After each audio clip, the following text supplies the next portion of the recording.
Welcome to the screening of The World is Bright. This is the world premiere of the film, so we are incredibly excited to show this film here for the first time.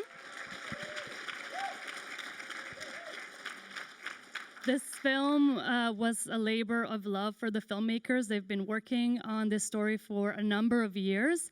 It's also a huge creative accomplishment, as you will see, and it's also a powerful, it carries a very powerful message. So we're gonna have a Q&A after the show, and please, I urge you to stick around for that. And so before we begin, I just wanna introduce the filmmaking team behind it. So director Ying Wang, producer Jianping Su, producer Jianping Su, and Lawrence Lei Lam, co-writer and editor.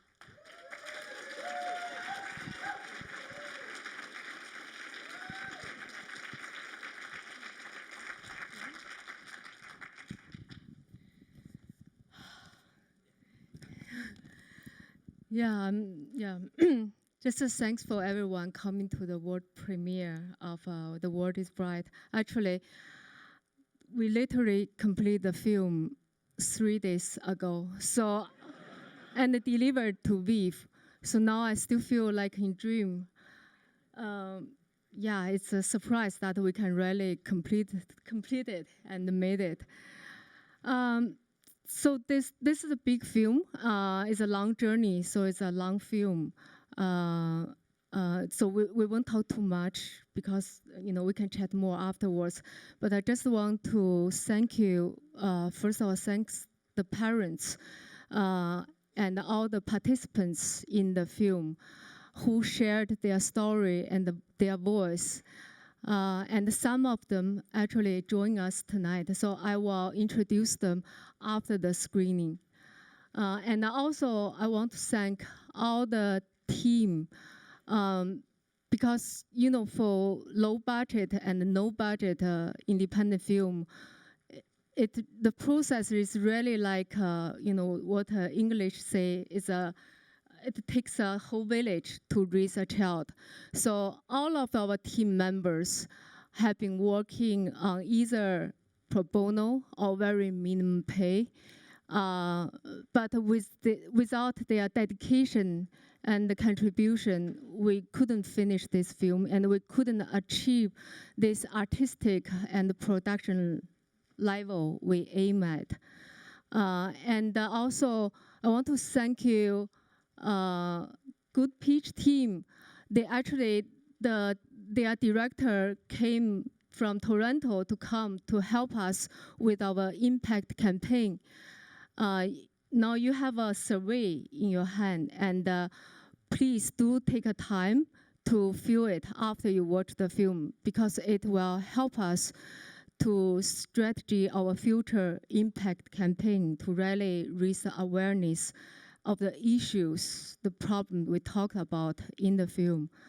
And also thanks to all the volunteers who are helping with this impact campaign. So the premiere is also our kickstart of our, we want the film can also make a positive impact and make change in our community. So I want to acknowledge some participants in the film are here. And first of all, the family lawyer, Lawrence Wang, is here with us. And Lawrence Wang,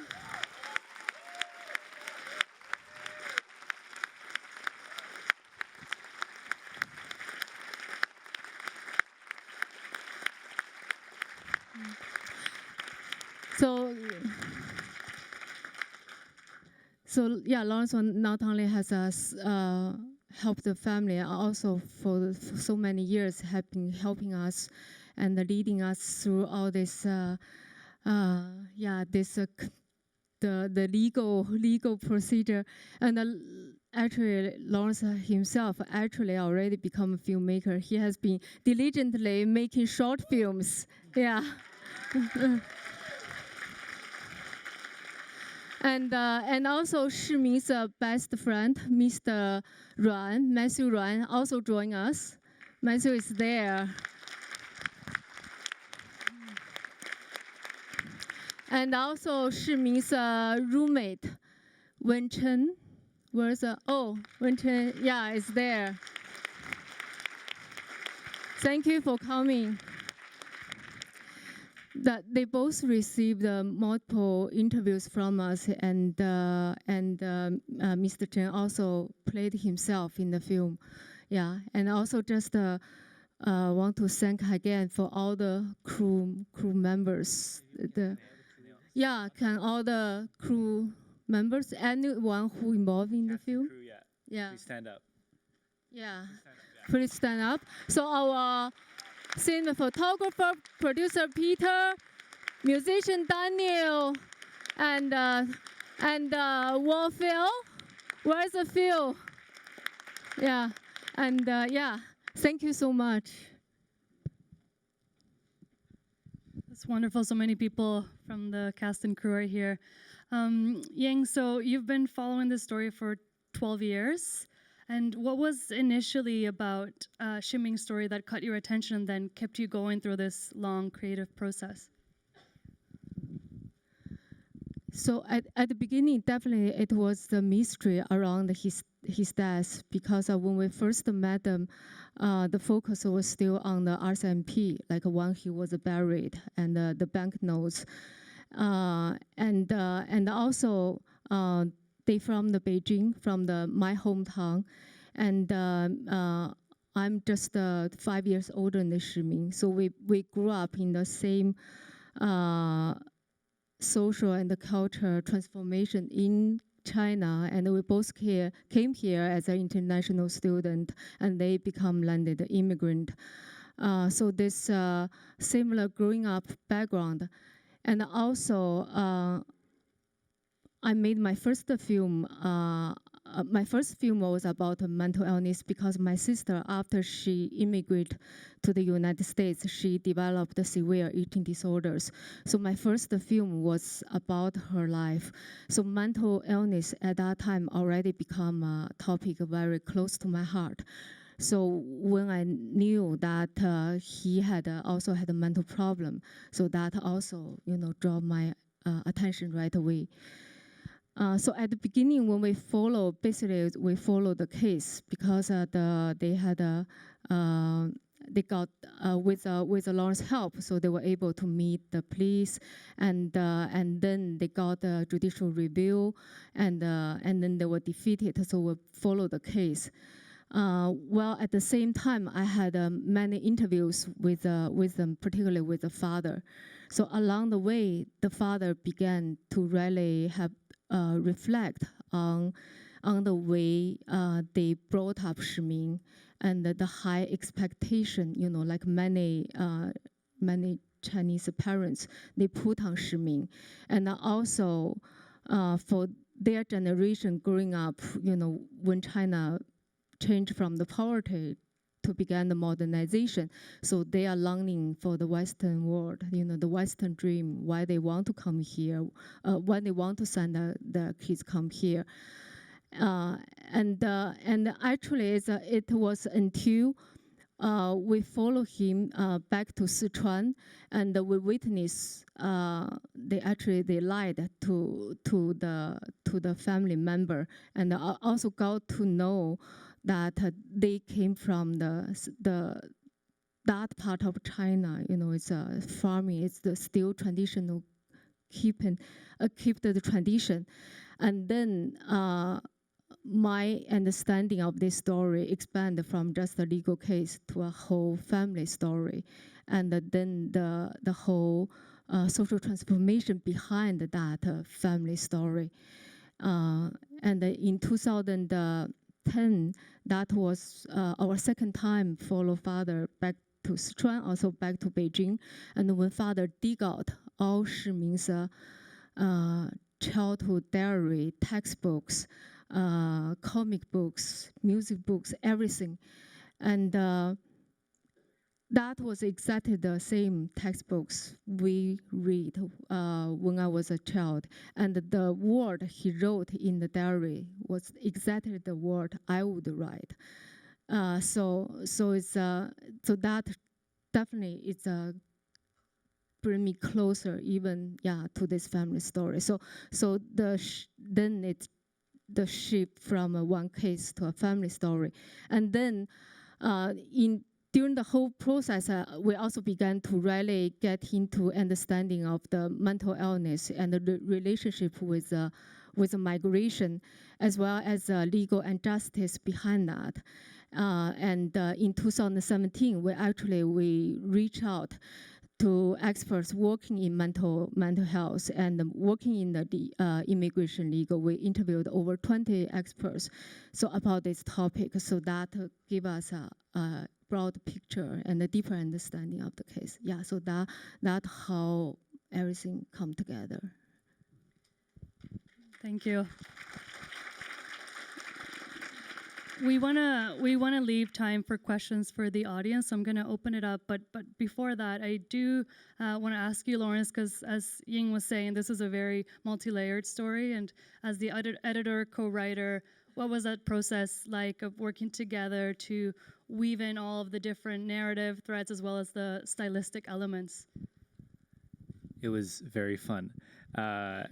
It was, yeah, it was, I mean, it was actually really fun working with Ying because in a way that it was enjoyable because we weren't afraid to, first off, like Ying started the Richmond Film Festival back in the day while she was working on this film. And that's how I kind of got to know Ying.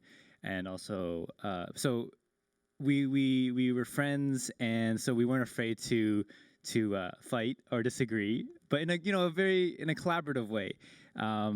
But we were just open and honest with each other, and we'd always share what we thought would be best for the film, and so it was a lot of back and forth, and yeah, so it was just it was very collaborative, and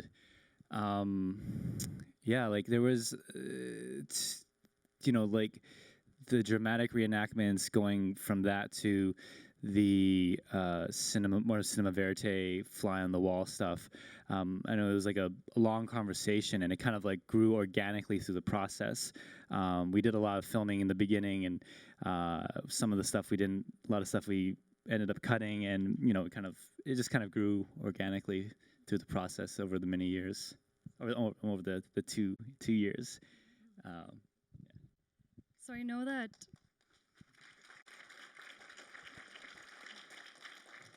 one of the goals of the release of the film, as you were saying, is to create a broader conversation around mental health and wellness and the immigrant experience. So I was wondering if you could talk a little bit about what your plans will be for this, impact strategy that you have. And then we have the honor of having Michael here tonight, who is the executive director of the Canadian Mental Health Association. So after you speak about that, maybe Michael, you can tell us about the specific program of the Chinese mental health promotion program. Yeah.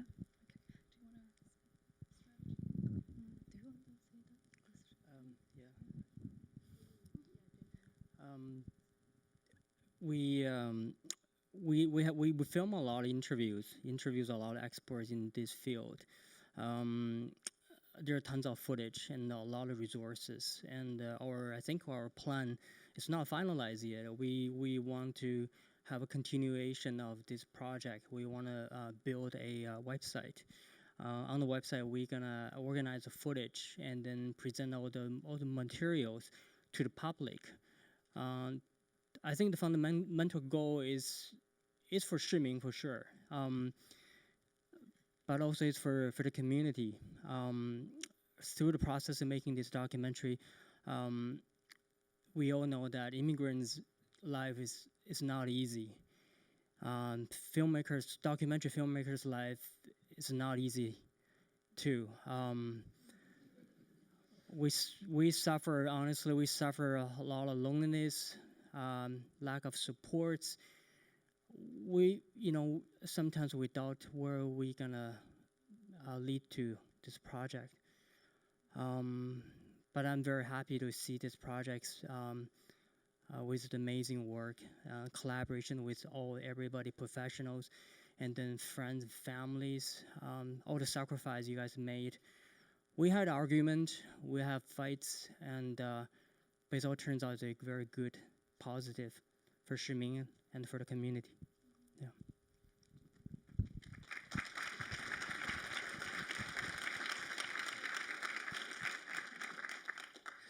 Thank you, and thank you for such a powerful and real film. I really want to honor the work you've done. It's really moving for me to see it, so thank you. This is the first time I've seen it as well. So, and I was asked to come here and talk a little bit about our program that we do call our Chinese Mental Health Promotion Program. We're a not-for-profit organization here in the Lower Mainland. And for 25 years, we've been doing programming. Stella Lee has been doing programming on our behalf and with us. She would have loved to have been here tonight, but had another commitment, so wasn't able to be, so that's why I'm here. And what we try and do is address that issue of loneliness that you talked about, and the issue of feeling so far away from home. So what Stella does with her many, many volunteers is activities like calligraphy, like traditional Chinese opera, not to be good at opera necessarily, but to come together and meet other people and spend some time feeling a little closer to home. And then she also does some really big celebrations about 4 times a year, the biggest being at the New Year celebration, where about 600 people come out. So again, it's an opportunity to meet people, to feel that you're not alone in the city, and if you are alone, to start to build that social network. We know one of the things that helps improve our mental health most is having friends and family that are supportive around us. And so all of Stella's work, all of the Chinese Mental Health Promotion Program work is about those friendships, those social supports, and if not having family, at least having people that start to feel like family around. So that's what we try and do with that program. So I don't know the timing. Yeah. Yeah, I just want to share our research is at the end we put a research indicate that particularly psychosis has a higher rate in the migrant population. Actually, it was not a new discovery. So this was actually first been noticed in Europe. And that particularly happened in the Black communities. But there are assumptions about that, but there's no direct proof until at the beginning of 2017. There's research, 10-year research done by Canada, by the Toronto Mental Health Addiction Center with the UK. So they prove the chemical link, the change of chemical in the brain that shows the migration act, the effect on people's mental health. And also another thing a lot of experts want to address is it's not new immigrants or migrants, they are seekers. Actually, no. A lot of people, I think here, over 50, maybe audience, maybe the first generation immigrants. So a lot of new immigrants, before they get status, they have to pass a medical exam. So actually, there's a healthy immigrant syndrome, right? Like a healthy. So actually, when they first become landed immigrants, they're actually healthy or healthier than average Canadian. But after several years, they kind of decline or at the same average. The reason of that is behind definitely is post-migrant stress and discrimination and social isolation is one thing, and a lot of factor. And also another thing is a lack of culturally relevant care, because especially for psychiatry, culture relevance is also very important, because people, even they can communicate in the language, they may not communicate deeply about their feeling. So we interviewed the people at the transculture division in McGill, Transcultural Psychiatry Division in McGill, they are the one of the first in the world really to try to use culturally relevant treatment to help people with a mental problem.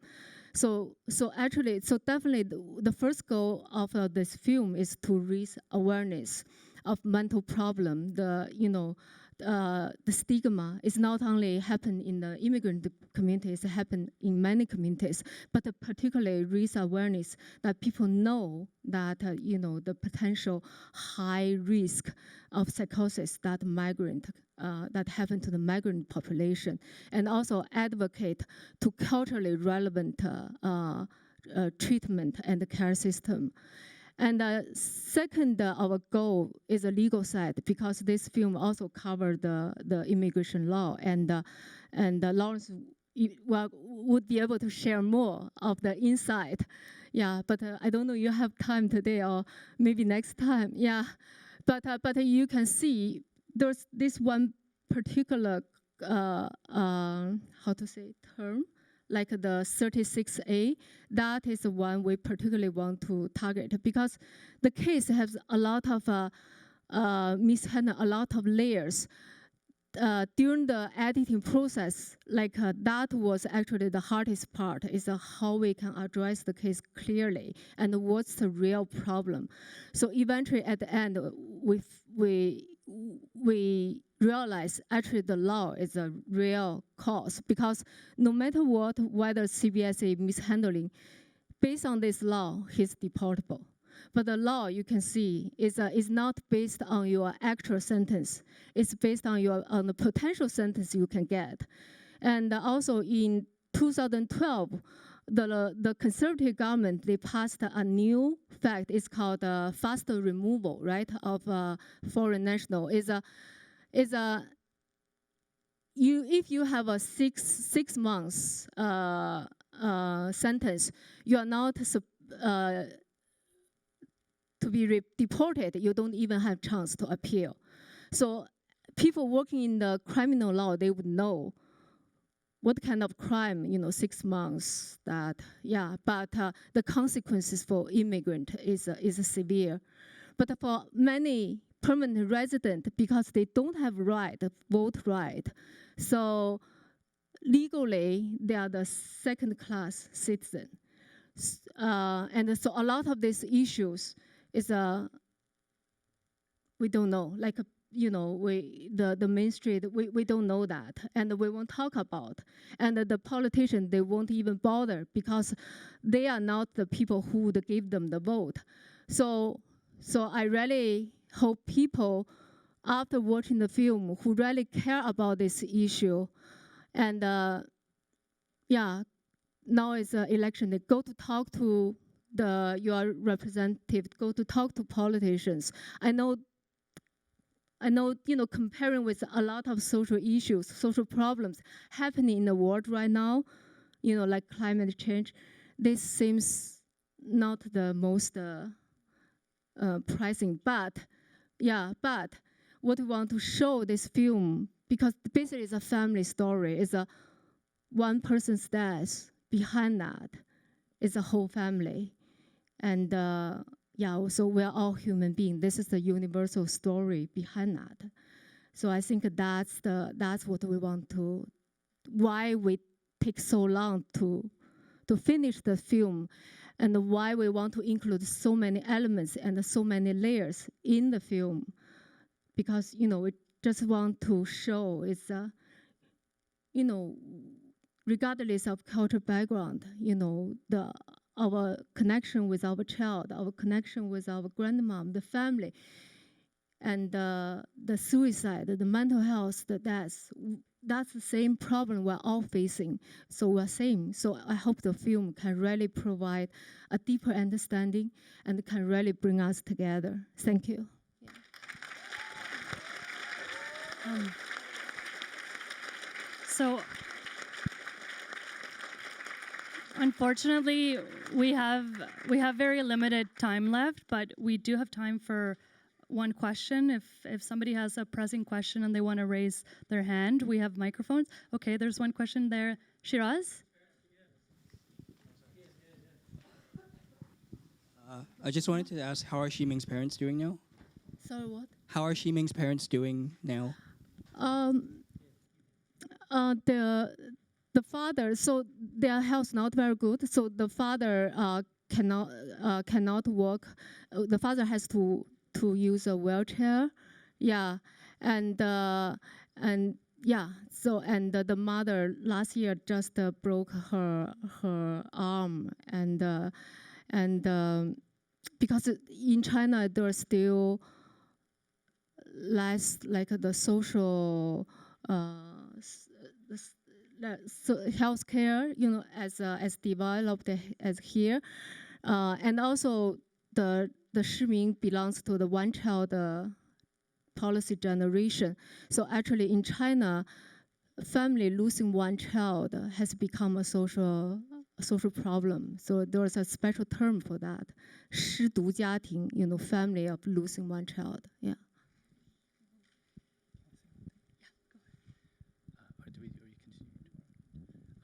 I actually just wanted to say, I hope if anyone is going through anything, I hope you have someone you can talk to.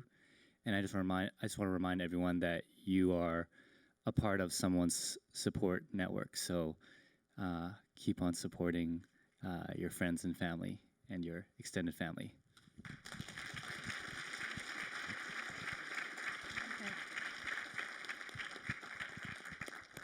I just want to add one more point. I really encourage we're all immigrants.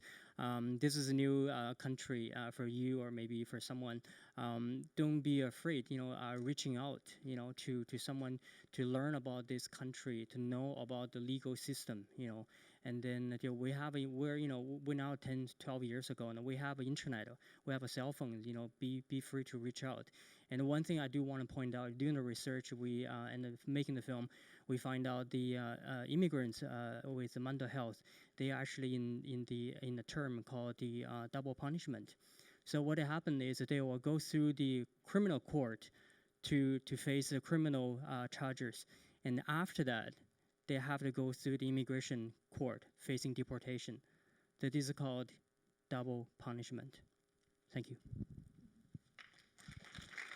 Okay. So we're gonna have to wrap it up, but I want to mention that the film has 2 more screenings in the festival, so please spread the word. And then, as Yin said earlier, there's the surveys in your seat, so please fill out your survey.